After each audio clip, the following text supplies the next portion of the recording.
오늘 성경 말씀은 요한복음 10장 1절에서 6절입니다. 본문은 앞 9장 마지막 단락에서 주어진 영적 소경에 관한 교훈을 배경으로 하고 있습니다.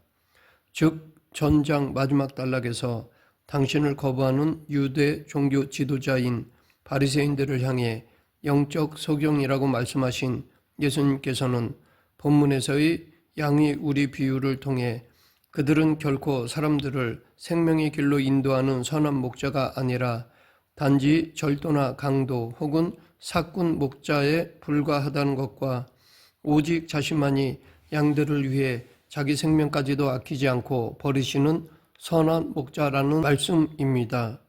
본문은 예수님께서 당신만이 참된 목자가 되심을 증거하시기 위해 하신 비유입니다. 이러한 본문의 1절을 보면 예수님은 양의 우리의 문으로 들어가지 않는 자들은 절도요 강도라고 말씀하셨습니다. 반면에 2절에서는 양의 우리의 문으로 들어가는 이가 양의 목자라고 말씀하셨습니다. 팔레스틴의 양 우리는 진흙으로 된 담이거나 거친 돌 또는 가시덤불로 만들어져 있습니다. 아침에는 그 우리에서 양들을 내놓아 방목하다가 밤이 되면 그 우리 속으로 다시 몰아넣습니다. 그리고 목자는 그 우리 주변에서 맹수나 도적들로부터 양을 지키려고 감시를 하였습니다. 목자는 양 무리에 이상한 점이 감지되면 문으로 들어가 양을 살폈습니다. 그러나 도적과 강도는 몰래 다른 곳으로 넘어가 양을 훔쳐갔습니다. 예수님의 이 비유는 서두에서 말했듯이 앞 9장을 배경으로 하신 것입니다. 요한복음 9장에는 안식일에 날 때부터 맹인된 사람을 고치시자 유대 종교 지도자들이 예수님을 정죄하고 예수님을 옹호하는 눈뜬 자를 출교한 사건이 기록되어 있습니다. 바리새인들은 신앙적으로 목자로서 자격이 없는 자들이었습니다. 왜냐하면 그들은 양의 생명을 보호하고 양을 위해 수고하는 자들이 아니라 양의 생명을 위협하는 강도들이었기 때문입니다. 자신들이 지닌 교권으로 백성들의 영혼과 물질을 수탈하는 데 여념이 없는 자들이었습니다. 예수님이 절도와 강도들이라고 비유한 자들은 바로 당시 유대 종교 지도자들이었습니다. 반면에 예수님은 양떼인 백성들을 위해 하나님 아버지가 지시하신 대로 십자가를 지시고 양떼를 위해 자기 목숨을 버리는 길로 가셨습니다. 이것이 바로 목자 되신 그리스도가 가신 올바른 길입니다. 예수님은 정당하고 합당하게 양의 문을 통해 들어가신 분이십니다. 비록 그 문이 희생과 고난의 문이라 할지라도 하나님 아버지가 정해놓은 진리와 사랑의 문이기에 다른 길로 가지 않고 그 문으로 들어가셨습니다. 그렇습니다. 우리 예수님만이 우리들이 의지할 수 있는 우리들을 위해 희생하신 참된 목자이십니다. 세상에 많은 사람들이 스스로 목자라고 주장하고 있지만 그들은 참된 목자가 아닙니다. 오직 우리를 위해 자기 생명을 바치시고 하나님께서 정해주신 길로 이 땅의 양들에게 오신 예수님만이 참 목자요 구주가 되십니다. 3절 문지기는 그를 위하여 문을 열고 양은 그의 음성을 듣나니 그가 자기 양의 이름을 각각 불러 인도하여 내느니라. 양 우리를 지키는 문지기가 참 목자에게만 우리의 문을 열어주기 때문에 참 목자만이 양의 우리의 문을 통과할 수 있습니다. 여기서 문지기란 밤에 순번에 따라 양 우리를 지키던 동료 목자를 가리킵니다. 그는 밤새 양을 지키다가 다른 동료 목자가 오면 그를 위하여 양의 문을 열어줍니다. 우리는 본문에서 이 문지기에게 어떤 특별한 의미를 부여할 필요는 없습니다. 이 문지기는 다만 예수님께서 비유를 이끌어 가시기 위해 도입한 것으로 볼 수 있습니다. 그러나 혹자는 이 문지기를 상징적으로 해석하여 하나님, 성령님, 모세, 세례 요한 등으로 해석하기도 합니다. 어느 것을 선택해도 문제는 없습니다. 그래도 굳이 문지기를 상징적으로 해석한다면 우리는 그를 참 목자로서 인류 구원자로 이 땅에 오신 예수님을 위해 구원의 문을 열어주신 하나님이라고 보는 것이 가장 적합하다고 봅니다. 문지기는 낯설고 의심되는 자들에게는 결코 양 우리의 문을 열어주지 않습니다.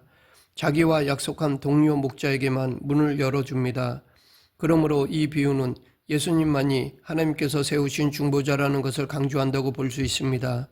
하나님은 예수 그리스도를 하늘에서 이 땅으로 보내셨고 또 그를 다시 하늘 당신의 보좌 우편에 앉히셨습니다. 이렇게 예수 그리스도는 십자가의 대속 죽음을 당하시고 부활 승천하셔서 우리보다 먼저 천국의 문으로 들어가셨습니다. 그리고 지금은 하나님 보좌 우편에서 우리를 위하여 변호해 주시고 간구해 주시는 중보자 사역을 하십니다. 그러므로 우리는 유일한 중보자 되신 예수님을 통해서만 하나님께 나아갈 수 있습니다. 오직 예수 그리스도를 통해서만 하나님 아버지께 간구할 수 있는 것입니다. 하나님은 결코 예수 그리스도 외에 다른 어떤 이름으로 구하는 모든 중보와 구원의 기도는 들어주시지 않습니다. 또한 오직 예수 그리스도의 이름과 그 구원의 은혜를 받은 성도에게만 천국문을 통과할 수 있는 영생의 은혜를 베푸십니다. 왜냐하면 하나님은 예수의 이름 외에 천하인간의 구원을 받을 만한 다른 이름을 주신 일이 없으시기 때문입니다. 그러므로 우리는 예수 그리스도만이 우리를 천국문으로 들어가도록 해주실 수 있는 유일한 중보자이심을 믿어야 합니다. 로마 가톨릭에서는 마리아나 다른 성인들도 중보자로 믿는데 이는 잘못된 것입니다. 하나님은 오직 예수 그리스도를 믿는 성도에게만 천국문을 열어주십니다. 계속해서 예수님은 참 목자가 양들의 이름을 각각 불러 인도해 낸다고 하셨습니다. 당시 양을 전문적으로 목축하는 사람들은 약 300마리 이상을 목축하는 것이 보편적이었습니다. 그런데 목자는 실제로 그 몇백 마리의 양에게 일일이 이름을 붙이고 그 양을 기억한다고 합니다. 이렇게 목자가 수백 마리의 양의 이름을 일일이 기억하고 부른다는 것은 그 양의 생김새나 그 양의 상태를 세심하게 관찰하고 있다는 증거입니다. 이와 같이 예수님은 성도 한 사람 한 사람의 이름을 기억하시고 그 형편과 처지를 아주 세밀하게 살피십니다. 우리는 때로 예수님이 나에게 관심을 가지시지 않는 듯한 생각이 들 때도 있습니다. 그래서 예수님이 나의 처지와 어려움, 형편을 몰라주신다고 불평할 때도 있습니다. 그러나 예수님은 우리에 대해서 우리 자신보다 더 잘 알고 계시고 또 적절한 방법으로 보호해 주시고 우리에게 필요한 것을 아시고 적당한 때에 공급해 주십니다. 다윗은 이 사실을 잘 알았기에 시편 23편에서 여호와는 나의 목자시니 내가 부족함이 없으리로다. 내가 사망의 음침한 골짜기로 다닐지라도 해를 두려워하지 않는 것은 주께서 나와 함께 하심이라. 주의 지팡이와 막대기가 나를 안위하시나이다 라고 고백하였습니다. 우리도 예수님의 이 세심하고 신실한 사랑을 굳게 믿고 어떤 어려운 상황에 있을지라도 낙심하지 말고 담대하게 살아가야 할 것입니다.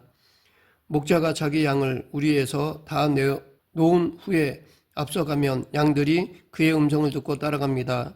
이렇게 목자는 아침이 되면 밤새도록 우리에 갇혀있던 양들을 우리에서 불러내어 놓습니다. 그런데 여기서 네오노타로 번역된 헬라어는 에크발로인데 이 말은 요한복음 9장 34절에서 바리새인들이 예수님을 옹호하는 눈뜬 자를 출교시키려고 쫓아냈다는 표현에서도 사용되었습니다. 양들 중에는 우리에서 나오지 않으려고 고집 피우는 양도 있을 것입니다. 이때 목자는 막대기로 그 양을 쳐서 우리 밖으로 내어쫓습니다. 이렇게 목자가 양을 우리 밖으로 내모는 이유는 그 양떼를 좋은 풀밭과 물이 있는 곳으로 인도하기 위해서입니다. 결코 바리새인들처럼 양무리에서 쫓아내기 위한 것이 아닙니다. 예수님은 결코 우리들을 삶의 터전에서 내어쫓으시는 분이 아니십니다. 우리에게 풍성한 은혜의 장소로 인도하기 위해 내모는 것입니다. 마가복음 1장 2절에 보면 공생애를 시작하기에 앞서 성령께서 예수님을 광야로 몰아내셨습니다. 그 이유가 무엇입니까? 예수님을 공경에 빠뜨리기 위함이 아닙니다. 성령께서 예수님을 광야로 몰아내신 목적은 사단의 시험을 이기도록 하기 위함이었습니다. 예수님도 이런 과정을 거치신 분이십니다. 그러므로 우리들 중에 예수님이 자기를 고난의 길로 또 불행 속으로 내몬다고 생각하고 있다면 그런 생각을 내려놓으시기 바랍니다. 물론 예수님께서 우리를 고난의 막대기로 징계하실 때도 있습니다. 그러나 그 징계의 목적은 우리에게 더 풍성한 복과 유익을 주시기 위함인 것입니다. 그러므로 예수님이 우리를 내어 몰아가실 때 주의 음성을 들으며 앞서가시는 예수님의 뒤를 더욱 신뢰함으로 쫓아가야 할 것입니다. 실제로 이스라엘 여행을 가서 목자들이 양을 인도하는 광경을 본 사람들은 하나같이 신기하다고 합니다. 넓은 들판에 많은 양떼들이 각각 자기 목자들을 따르고 있는데 양들은 신기하게도 자기 목자의 소리를 구별하여 따른다고 합니다. 물론 목자들은 각자 자기 양들을 부르는 특이한 소리를 낸다고 합니다. 하지만 양들은 그것을 용케도 잘 구별하여 자기 목자의 소리만 듣고 따른다고 합니다. 우리는 이 양들과 같이 우리의 구주이신 예수 그리스도의 말씀만을 생명이요 진리로 믿고 따라야 합니다. 그래야 우리의 영혼이 생명을 얻고 안전합니다. 예수 그리스도만이 우리를 위하여 우리 죄를 대속해 주신 영생의 목자입니다. 예수 그리스도의 말씀만이 우리로 하여금 영생의 길로 또 의의 길로 진리의 길로 인도하는 음성입니다. 그러나 이 땅에는 예수님을 흉내내는 거짓 목자들이 많으며 그들은 모두 광명의 천사로 가장하고 있습니다. 거짓 목자, 거짓 그리스도들이 우리를 부르는 것은 우리의 영혼과 신앙을 도둑질하고 우리를 영적 죽음에 몰아넣기 위함이라는 사실을 명심해야 합니다.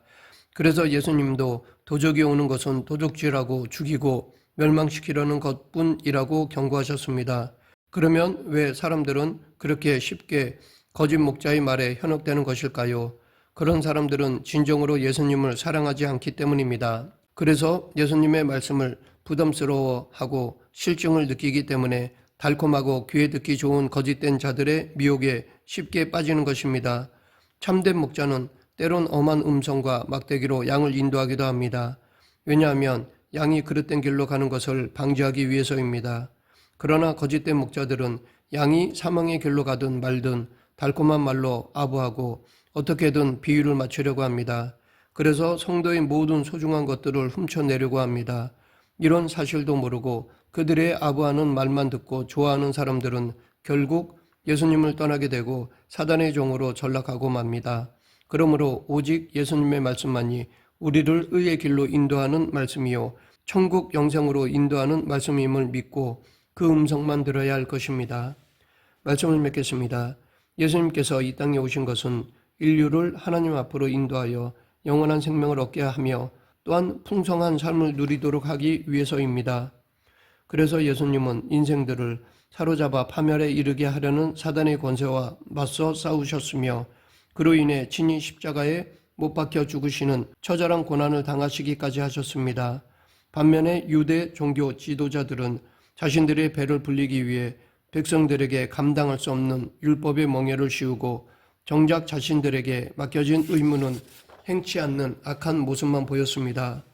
그러므로 예수님께서는 양의 우리 비유를 통해 유대 종교 지도자들의 악함과 지도자로서 그들의 자격 없음을 지적하시고 오직 참된 목자이신 당신을 통해서만 인생들이 구원을 이룰 수 있음을 말씀하셨습니다. 예수님이야말로 참 양의 문이요 구원에 이르게 하는 유일한 목자이심을 확신하는 저와 여러분이 되길 간절히 축원합니다. 기도하겠습니다. 사랑과 은혜가 풍성하신 하나님 아버지, 예수님만이 우리를 저 천국까지 인도하시는 참 목자이심을 믿고 따르는 성도가 되게 하여 주시옵소서. 예수님 이름으로 기도드립니다. 아멘.